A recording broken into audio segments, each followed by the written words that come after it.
Salam tout le monde. Julien Oudoul nous accuse de communautarisme alors que lui s'est permis de poser à poil pour un magazine qui vise la communauté gay.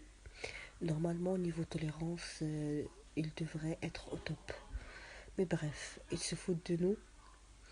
En fait, cette femme aurait dû faire comme lui, poser nue, et là, elle aurait été applaudie. On se retrouve après ce vidéo. Madame la Présidente, je vais vous demander, s'il vous plaît, au nom de nos principes laïques, de bien vouloir demander à l'accompagnatrice qui vient de rentrer dans cette salle, de bien vouloir retirer son voile islamique, s'il vous plaît. Voilà. Nous sommes dans un bâtiment public, nous sommes dans une enceinte démocratique. Madame a tout le loisir de garder son voile chez elle, dans la rue, mais pas ici, pas aujourd'hui. Donc s'il vous plaît, au nom de nos principes républicains, au nom de toutes les femmes qui luttent dans le monde pour justement s'extirper de la dictature islamique, je vous demande de bien vouloir demander à cette personne de retirer son voile. C'est la République et c'est la laïcité. Madame a tout le loisir et la liberté de garder son voile en dehors, et dans la rue, chez elle, mais pas ici. C'est la loi de la République. C'est la loi de la République. C'est la loi de la République. Pas de signe ostentatoire.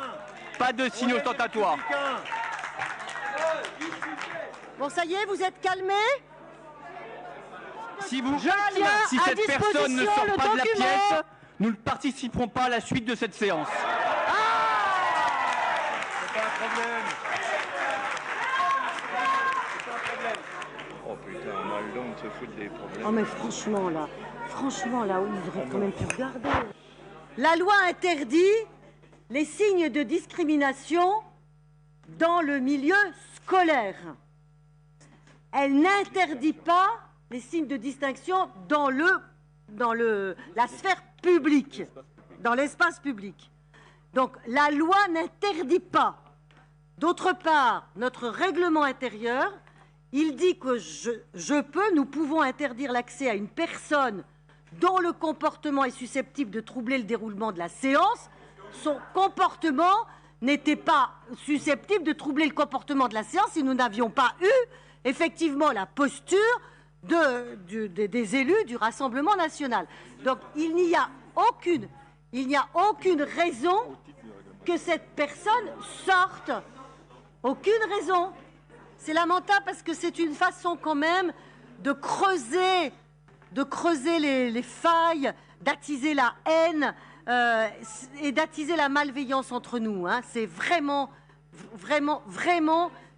désolant. Désolant. C'est pitoyable, le racisme et les esprits pollués.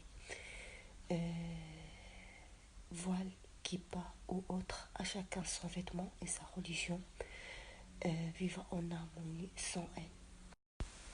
Vous dites que les femmes musulmanes sont forcées à porter le voile, mais vous voulez les forcer à ne pas le porter.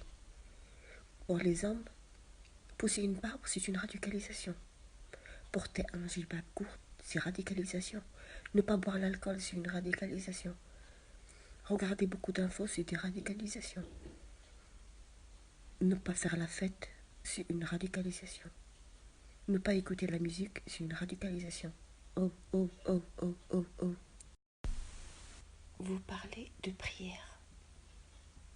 Vous savez très bien, dans la religion musulmane, prier tous les jours fait partie du 5 piliers de l'islam.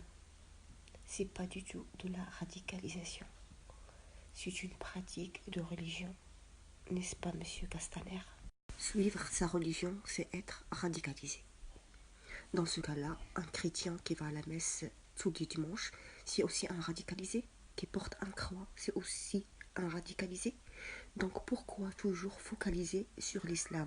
Pourquoi vous reliez l'islam avec les terrorismes? Musulmans égale terroriste. Et c'est pas fini. Il faut interdire le burkini.